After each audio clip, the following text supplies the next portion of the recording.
Hi, my name is Thomas Johnson, and this is for speech number 3 in the speech class at Metro Community College. Today, I want to talk about one of the things that is so cool about living in America and the freedom that we have is that people can choose leisurely sports, recreational sports that they like to do. And they're challenging, they're healthy, it gets you outside, and to be able to do recreation that way. And I just want to inform you about one that is very interesting to me and that I really love to do, and that actually more and more people seem to be wanting to do this. Now, there are a lot of recreational activities that we can do. I'll name a few here.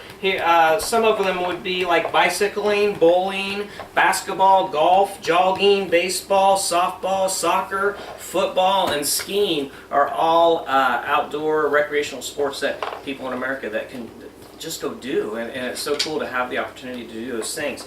But in front of every one of those, and ranked number 4 in America, is fishing, actually. And that might come as a little bit of surprise. I'm somewhat surprised by that, but I love to go fishing. And it's interesting to see how quickly that's growing in our nation, in America, how people are interested in fishing and getting out there in the outdoors and doing that. Personally, I'm an avid fisherman. I would call myself an avid fisherman because I'm even on a fishing club, fish competitively during the summertime, usually a couple times a month. We'll have tournaments and fish competitively that way. So I call myself an avid fisherman. I really enjoy doing that, and I do notice more and more people getting out and fishing. So I wanted to kind of tell you a little bit about that today and give you some information in case you might be interested in starting to go fishing. Maybe you've never been before and it might be interesting to you to go. And even for those of you that fish on a regular basis, there might be some information here on what we talk about today that would be helpful to you and help you catch more fish. So there will be 3 things that we're going to look at today that'll be important for you to know. And the nice thing about fishing is that you can just go out to a local body of water. Most cities usually have city parks that are stocked with fish, or just a local lake that you can run out to. So it's not hard to find. Typically, anywhere in the United States, you can find a body of water nearby, small and large, that you can go and practice these things on and have a good chance of catching fish. So the 3 things we want to talk about today are water temperature. The temperature of the water in your nearby lake is so important, and you want to know that before you go and try it out to increase your odds of being able to catch fish. Now, obviously, we're not talking about ice fishing here, as that would be a whole different subject altogether, but we're talking about the summertime, the better months of the year where it's warmer, that you can get out on a lake and to go fishing. So water temperature is important. The second thing we're going to talk about today is structure and habitat on your local lakes or a local body of water, and then lure presentation. Those are all very important parts of knowing where to go and getting a good chance and having that fun of catching a fish and fighting a fish.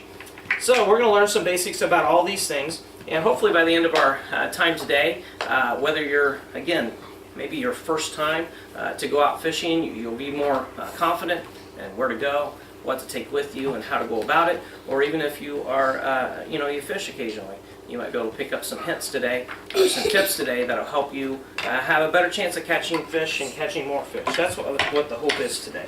So first of all, let's talk about water temperature. Water temperature is key, but then probably the first question might come to your mind: how do I find out what the water temperature is at my local lake? Well, this may not fit for all, but this is a way that is possible. I personally have a pool in my backyard, and it's every time I check the temperature. One of the things you do if you have a pool, you're always paying attention to your water temperature of your pool. It's an important thing. But the pool water and the lake water all around where I live is typically within a degree of what my pool water is. So if my pool water at home is 69 degrees, then I go to the lake, it's usually either 68, 69, or 70 degrees. It matches up. So if you know someone has a pool, or you have a pool yourself, that is one way to kind of get a great idea of what the temperature of the water is.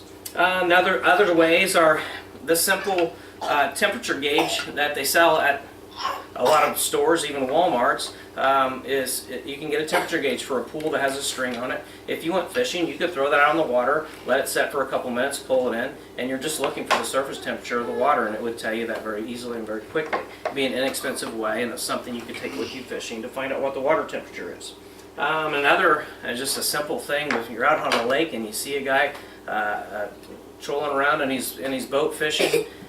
Most of those guys are really nice people. You can just ask them, and they'll just tell you. Most boats have a gauge or a temperature gauge on their trolling motors or on their depth finders that'll tell them what the temperature is, and they'd be glad to share that information with you. So don't hesitate to ask that. So water temperature is important. The second thing that is very important as well is structure and habitat. So when you go into a lake, where do you go? Where do you go on the lake to fish? Well, you want to go around areas where there is structure and habitat, where there might be some rock riprap, or where there might be some brush piles or stumps or logs exposed that you can see. Even vegetation in the water is a great place to go. So if you scope out those things on your lake, you can find that habitat structure. One of the things when they build lakes, a lot of times they'll build fishing piers or fishing jetties that you go out on, and they'll even submerge things under the water, brush piles and logs and different fish attractants, and usually they're within reach from the shore that you can cast out to those. So if you see a fishing jetty or a fishing pier that's built on a lake, typically there's going to be structure around it that they put under the water that you can't see, but you can pretty much trust that it's most likely there. And then you can again ask a fisherman that's out on the lake, someone that's in a boat and fishing, and many times they can help you with that and they'll give you that information. And then lure presentation is also very important, and one of the most probably simple and common ways to fish is to fish with a bobber and a small weight and a hook.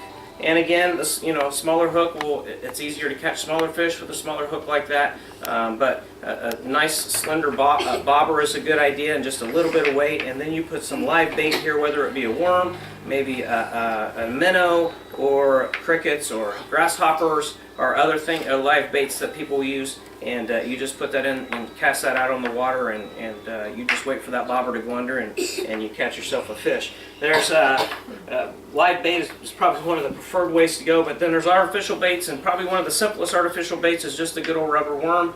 You can rig that in such a way that it doesn't catch and doesn't tangle, because you can do that weedless and do that so it doesn't catch on things. So just a rubber worm rigged weedlessly, and you can learn how to do all these kind of rigs if you just look on the internet. But those are two great simple ideas of lures that you can use to go out and learn how to fish and have a good success at catching fish. So today, talking about these three things: water temperature, structure and habitat, and lure presentation. Those are just the three simple things that you would need to know to get started. Even if you've never fished before, these are great things that you can use to go out and take a child fishing and learn how to fish, or even for you that fish often. Keep these things in mind because they're important to catching fish. One of the things that they always say about fishing, if it was easy, they would call it catching instead of fishing. But it's called fishing because there is a challenge to it, but that's where half the fun comes from. So I encourage you to get out there on the lake and try it out, and be safe out there, and maybe we'll see you out on the water someday.